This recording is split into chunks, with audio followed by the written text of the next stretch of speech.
Alguma vez pensaram como é que um país pequenino, sem grandes recursos, se transforma, de repente, numa das maiores potências militares da Europa? Parece impossível, não é? Pois bem, foi exatamente isso que a Prússia fez. E nós vamos perceber como é que conseguiram essa proeza. Então, a grande questão é esta. Como é que isto aconteceu? Qual foi a fórmula secreta que transformou a Prússia numa autêntica máquina de guerra, uma força tão poderosa que chegou a redesenhar o mapa da Europa? É precisamente esse mistério que vamos desvendar. Olhem, no início do século XVIII, se houvesse apostas, ninguém metia o seu dinheiro na Prússia. A sério.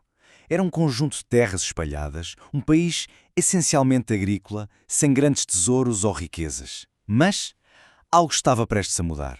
Uma transformação radical e tudo por causa de uma obsessão. Uma obsessão militar. E essa transformação toda começa com uma figura central. O rei Frederico Guilherme I. Esqueçam os bailes, as festas, os palácios de luxo, nada disso lhe interessava. A única e verdadeira paixão dele era o exército. Tanto que até ficou conhecido como o Rei Sargento. O nome diz tudo, não é?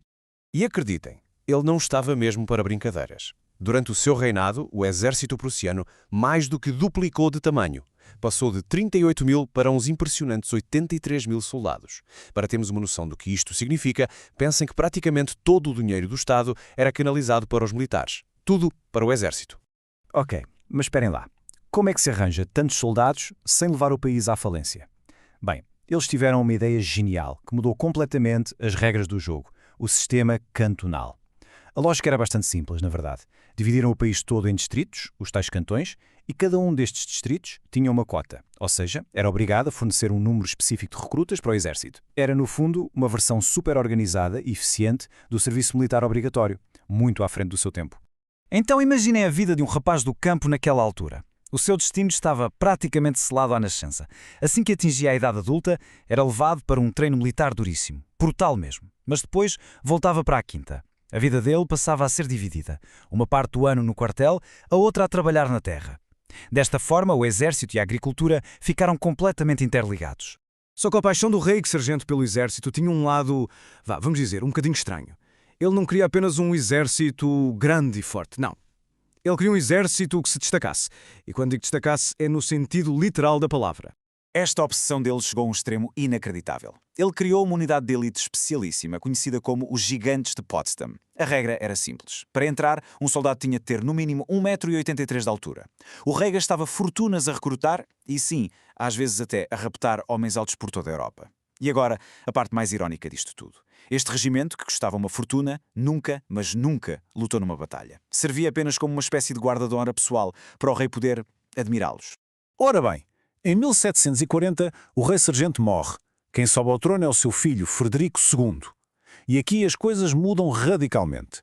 Se o pai foi o construtor, o arquiteto que montou esta máquina de guerra impressionante, mas que nunca a usou a sério, o filho estava completamente ansioso por estrear o seu novo e poderoso brinquedo. E este Frederico, que mais tarde ficaria para a história como o Grande, não perdeu tempo nenhum. Assim que pôs as mãos no exército mais bem treinado e disciplinado da Europa, agiu. A sua primeira grande cartada: invadir a Silésia, uma província rica que pertencia à vizinha Áustria. Estava dado o tiro de partida para a era da Prússia conquistadora. Mas atenção, Frederico tinha um problema.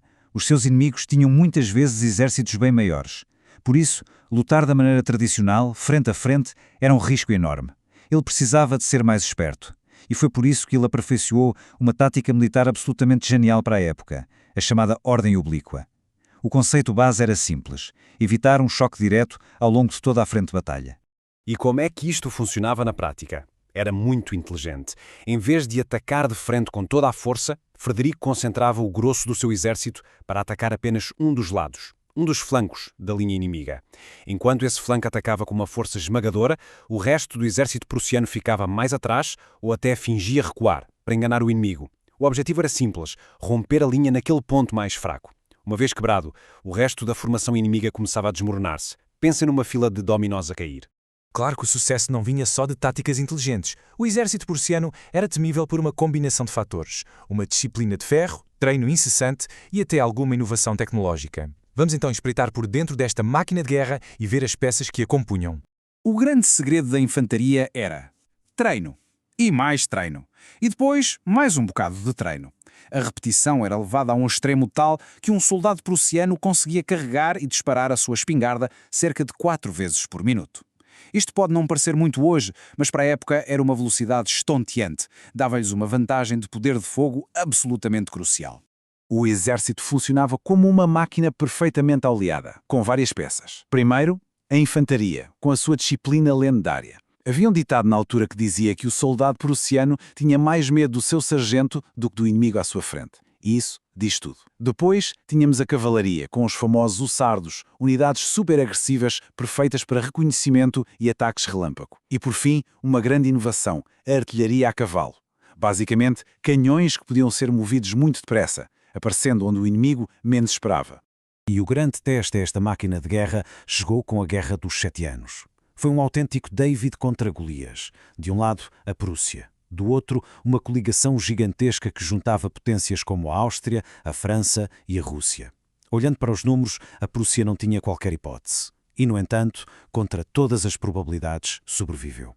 Foi a prova final da sua incrível resiliência e poder militar. Mas todo este foco no exército não ficou confinado aos campos de batalha. Pelo contrário, transbordou para todos os aspectos da vida e moldou a sociedade prussiana de uma forma única. O país inteiro transformou-se, basicamente, numa nação em uniforme. Há uma citação famosa daquela época de um observador estrangeiro que resume isto na perfeição. Ele disse: "A Prússia não é um Estado com um exército, mas sim um exército que possui um Estado." Pensem bem nisto. A ideia não era um país que tinha um exército para o defender. Era um exército que tinha um país para o sustentar. E como é que era o dia-a-dia? Bem, era tudo rigidamente controlado. As famílias civis, por exemplo, eram obrigadas a ter soldados a viver em suas casas. Toda a máquina do Estado, toda a burocracia, que até era bastante eficiente, estava focada numa só coisa: servir as necessidades dos militares. E claro, os impostos eram altíssimos, porque quase todo o dinheiro ia direitinho para financiar o exército e as suas guerras. Chegamos então ao fim. Qual é o legado que a Prússia nos deixou? Bem, não é uma resposta simples. A herança prussiana é muito complexa, cheia de contrastes, com aspectos muito positivos e outros, bem, muito sombrios. Se olharmos para o lado positivo, vemos que esta eficiência e organização foram a força por trás da unificação da Alemanha. Criaram um sistema de administração pública e de ensino que serviu de modelo para o mundo inteiro. Mas há o outro lado da moeda.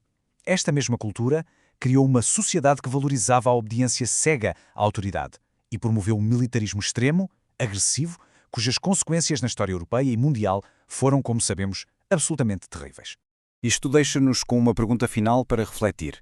A Prússia conseguiu, sem dúvida, tornar-se um Estado incrivelmente forte, disciplinado e eficiente.